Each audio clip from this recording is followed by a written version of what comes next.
Эк чиркин, биздин күндөр кандай таттуу, бүгүндүн эртеңкиси рахаттуу. Табият жананын музыкасы күн санап, кандай сулуу, кандай шаттуу. Алыкул Осмоновдун поэзиясы дал ушул күнгө дейре көнөрбөй да бөксөрбөй келе жатканы акындын чыныгы талант ээси экенин айкын далилдеп турат. Ырларында 15 жолу улам кайрат уулуп, 15 жолу жашар басам карап тур деп жазганы бар. Балким акын жазган ырлары төөлүк өмүр сүрөрүн сезген чыгар.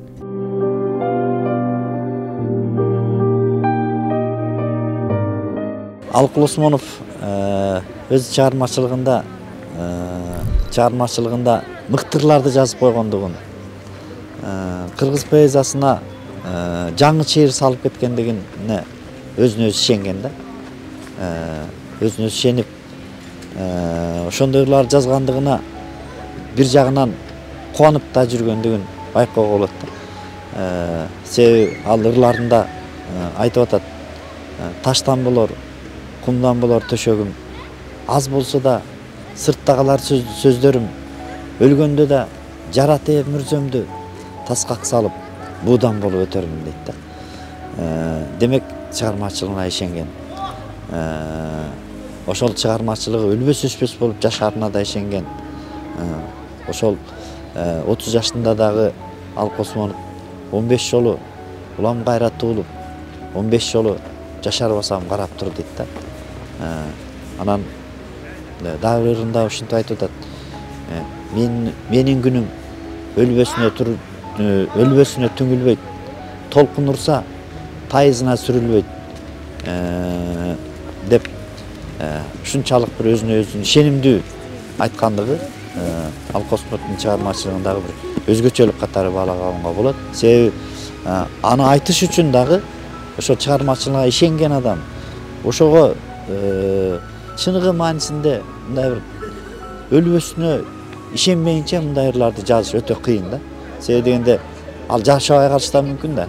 Аны мезгил убакыт иргеп отуруп ал чыгармалар таптакыр мындай бир унутулуп калышы да мүмкүн эле да. Бирок Алыкул Осмоновдун чыгармачылыгы бүгүн унутулган жок. Алыкул Осмоновдун кыргыз эли бар турганда, ушу биздин жаштар турганда, анын чыгармачылыгы жашай берет го деген ойдомун да. Чыныгы чыгармалар ал жерде калбайт да. Ал акыры бир күн баары бир өзү менмин деп өзүн өзү таанытып элге алып чыгат. Же бир аны кандайдыр бир сынчы акын ошол нерсени элге журтка жеткизет да.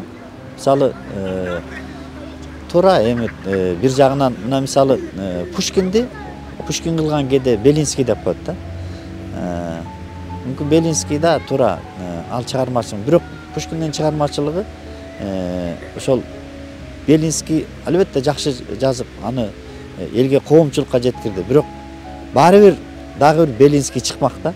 Себеби Пушкиндин баары бир чыгармалары жерде калбайт. Алыкул Осмоновдун да чыгармалары ушундай да.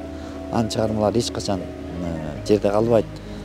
Туура анын чыгармачылыгын айткан, аны түшүнгөн, ошону элге журтка жеткирген сынчылар, адабиятчылар болуш керек. Анда сөз жок. Бирок баары бир чыныгы чыгармалар, чыныгы шедеврлер унутулуус болуп, биртоло катып жок болуп кетиши мүмкүн эмес деп ойлойм да. Акын аз жашаганы менен анын ырлары элдин жүрөгүндө. Анткени Алыкул Осмонов ырларын жасап эмес, жашап жазды.